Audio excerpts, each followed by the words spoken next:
Audio Jungle.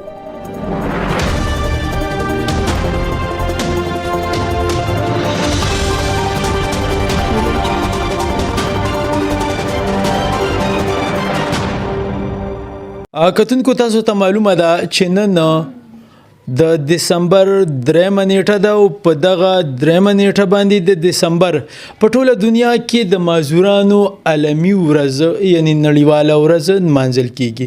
د دغه ورځ د نمانځلو مقصد هم دا دی چې دغه مازوران دا هم د دې معاشري حصہ ده. د دغه ورځ د نمانځلو مقصد هم دا دی چې دغه کوم مازوران دي د هغوی هم څه حقوق دي مشکلات دي. د دغه کور مشر موږ سره موجود دی، د هغوی سره به په دغه اړه باندې خبرې کوو. پښتو به د ټولو نه وړاندې راته خپل تعارف وکړي.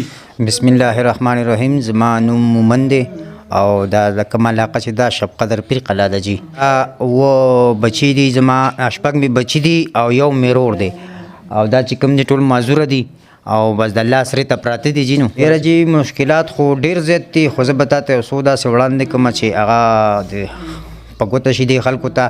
اول خو دوی بیماران کیږي ډیر زیات دوی چې بیماران کیږي نو زمون خو وس هغه شانت نشته دی چې مطلب زه اوس په خپل چلو مچینګ چی دا سنورم چې ماته د لاس په مزدوري ملاویږي ګلکارانو سره داسې کنه هغه کوم چیم چلوم ځکه چې ماته بچی داسې پراته دي چې زه بخامه خله مهنت کوم. زه خو چاته سوال نشم کولی، ټیک ته مال الله را کړی دی، خدای الله را طرفه ده، نو الله په ما یو امتحان خو دی، زه بخامه مهنت کوم.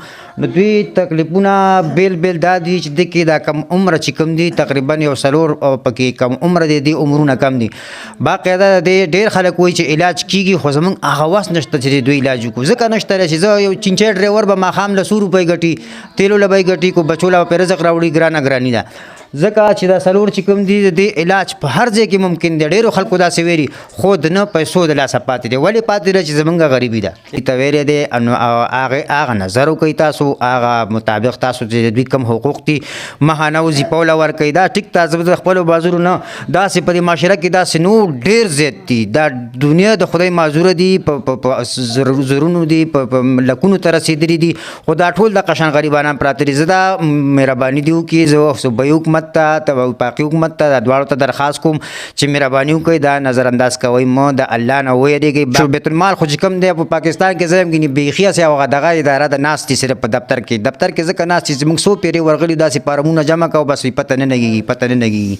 نو زه مهرباني دي دوی وکړي، الله دې دوی ته هدایت وکړي، ځکه چې دوی کوم حق دی د دې په ورځ د محشر به تاسو نه تپوس کېږي. ډېره مهرباني به ستاسو چې دوی کوم حق دی ماهانه وظیفه داسې مقرر کړي. کوم هغه خپله کوټه چې ده په هغې کې خو دوی کم از کم دغه ویلچیر مناسب بندوبست خو تاسو چې کوم دی هغه کوئ که نه. باقي زما موبایل نمبر چې کوم دی 0333 93 56 792 0333 93 56 792. د دوی به دا غټه مهرباني چې دا کم اوس چې دا عمرونه کم دي او علاج یې کېږي چې چا ما سره دی کې مدد وکړو. هر سړی په خپل وس باندې پړ دی، ځکه چې دغه علاج دوی خامخا دوی په اسلام آباد کې د هسپتالونه شته کېږي، خو د پیسو د وجې پاتې ده. داسې چا ډېرې وعدې هم کړې وې مخکې، خو بس هغه خلک بس پاتې شو. دوی غټه مهرباني چې رور مې دی بس باقي رزق الله وعده کړی هغه به ورکوي او دوی د علاج هم بس الله کو مهربانه شو ټیک به کړي. خو دا به غټه مهرباني دغه څلور ماشومان چې کوم دي دوی عمرونه ډېر زیات کم دي، دوی علاج کېدی شي، خو که موږ سره چا مرسته وکړله یو جهان مننه. الله دې تاسو خوشحاله وبال لري. شتمن خلک دي، کوم مشران دي، منې دي، امپیې دي، پکار دي چې دغه مازورانو ته توجه ورکړي، عالمي ورځ د دغه مازورانو ته پاملرنه وکړي، د دوی په مسایل حل کړي او که حل نه کړي کم از کم چې دغه مسایل او مشکلاتو کې کمې راولي. بل زه کوم چې بهر مسافر دي هغو نه هم زما دغه غوښتنه ده چې ډېرو خلکو سره تاسو ښېګړې وکړلې، ډېرو سم امدادونه وکړل او دا په یو کور کې 2 ماشومان دي ام مازوران دي، ډېر مشکلات دي. دغه ماشومانو ته مشکلات دي، د دغه کور زنانو ته مشکلات دي او د دغه کوم نارینه یا فلار دي یا نورونه دي هغو ته هم مشکلات دي. نو تاسو برای مهرباني دوی سره د خپل وس مطابق امداد وکړئ.